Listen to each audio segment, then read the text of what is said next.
Hey there guys, welcome back. Today I am very excited because I have a product here from the legendary UrbanAlps company.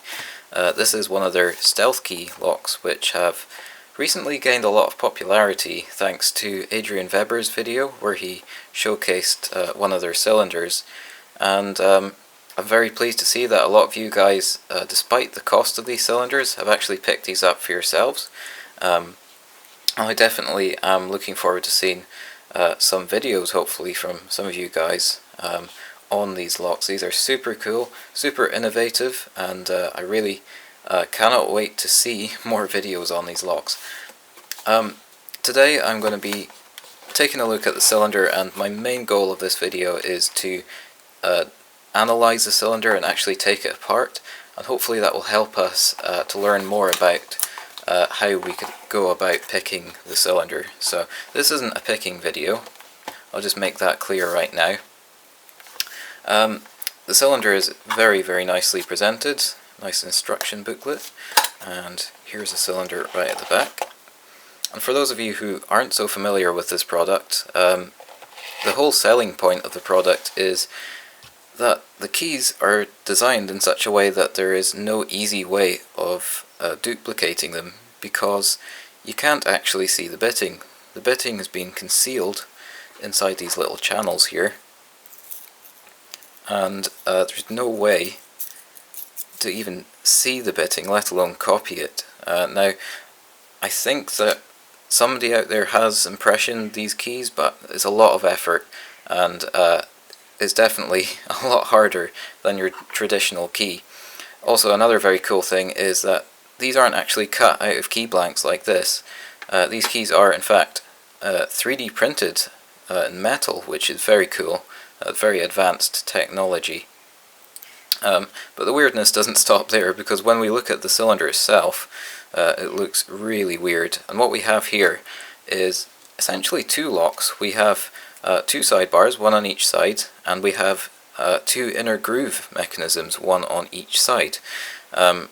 And the way these little sliders in here work, although it's quite hard to show you, there are sliders in here which rotate clockwise and counterclockwise. So you have to manipulate these, and these sliders also have false gates, which are extremely difficult to get past. I have been trying to pick this cylinder. I've managed to get it into a false set, but I haven't been successful in setting the first sidebar yet. So it's something I'm working on, and I'll keep you guys updated. Hopefully one day I'll get it open. But it does function really nicely. And by the way, if you want to get more keys made, what you have to do is use this key card that's actually on the back of the box here, and you scratch off this portion here and send the code off to UrbanAlps, and they'll actually print more keys for you, which is super cool. Just before we take the cylinder apart, I just want to make some visual observations. We do have good drill protection here, and this bar along the bottom, which is going to give significant strength against snapping attacks. And another very cool thing about this is part of UrbanAlps' design.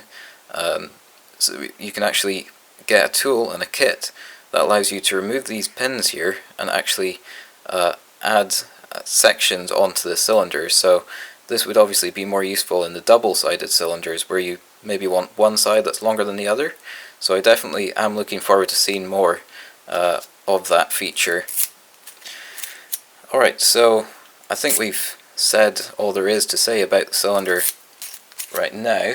I think what we'll do now is take the cylinder apart, and this is definitely quite an intensive thing to do, so if you're not familiar with taking apart more complicated locks like this, I definitely don't recommend trying it. And if you do, make sure you're wearing safety goggles, because these things can be quite explosive. Alright, so what I'm going to do is use my circlip remover to take off this clip here.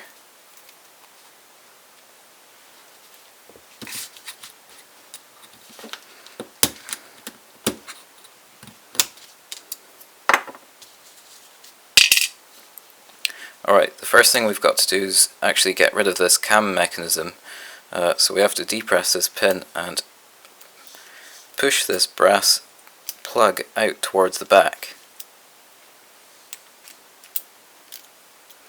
which is easier said than done.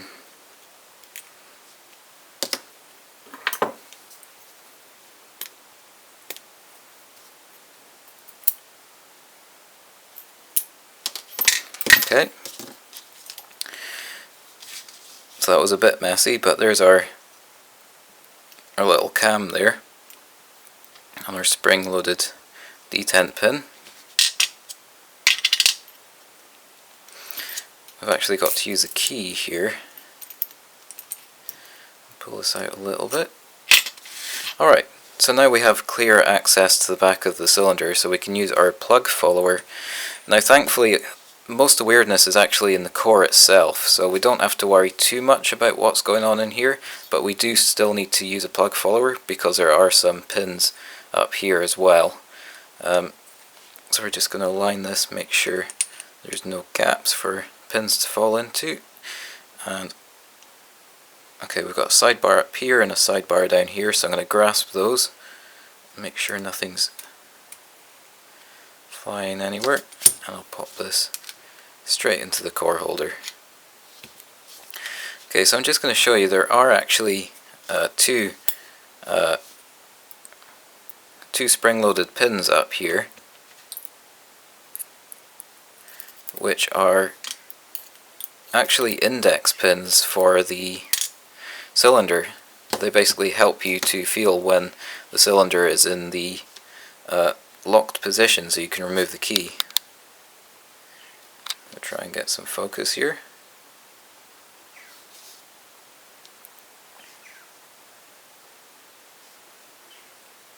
Alright, so yeah, those pins actually fall into these grooves here as you rotate the key.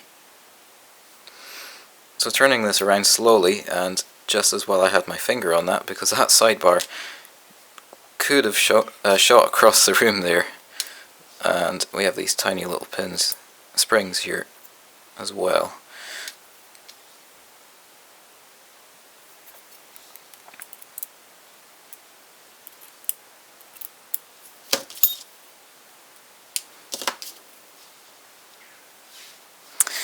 I'm actually going to remove this sidebar here.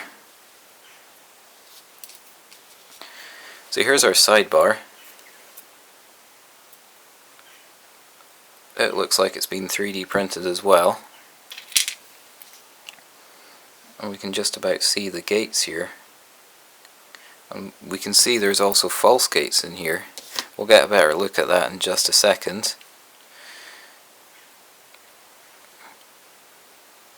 Okay, so I've got my finger on the sidebar. I'm going to pull this out now.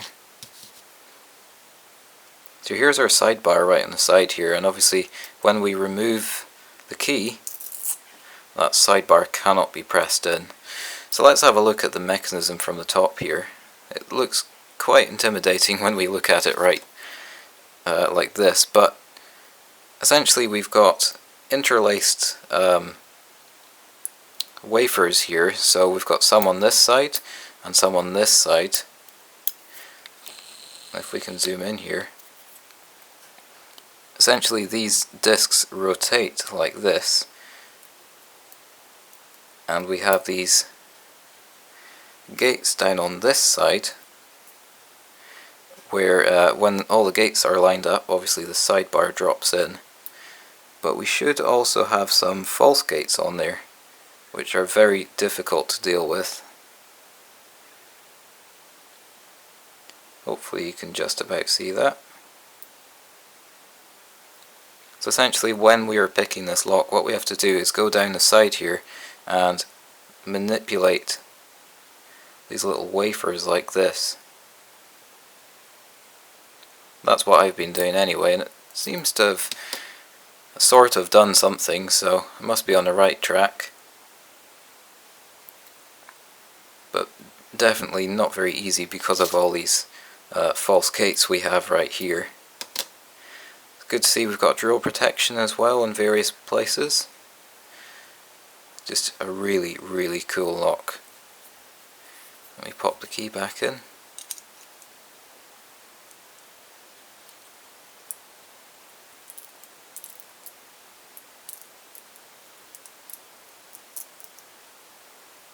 And our sidebar falls in like that. Very, very cool.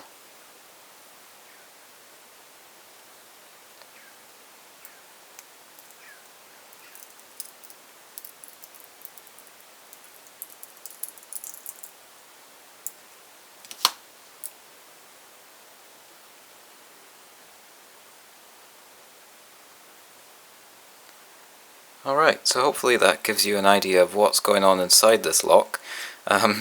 Hopefully that helps. What I'm now going to do is reassemble the cylinder and we'll wrap up the video.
Alright, so there we go. That was a bit harder than expected. Actually putting the clip on was probably the hardest part of the whole thing. But hopefully that was helpful and showed you how these things actually work. So when it comes to picking, essentially what we're doing is manipulating these little sliders here, but actually learning which are the false gates and which are the true gates is probably the hardest thing of the whole picking process, and that's what I've heard from other people who have successfully picked these as well. So like I say, hopefully that helps. There haven't been too many videos on people taking these apart, so yeah, I hope you enjoyed this video, and I hope this won't be my last video on this lock because it's a super cool lock, and I can't wait to hopefully sometime down the line buy more of these because they are really, really cool. Alright, so that's all for today. Thank you so much for watching. Please do leave a like and a comment, and I shall hopefully see you in my next video.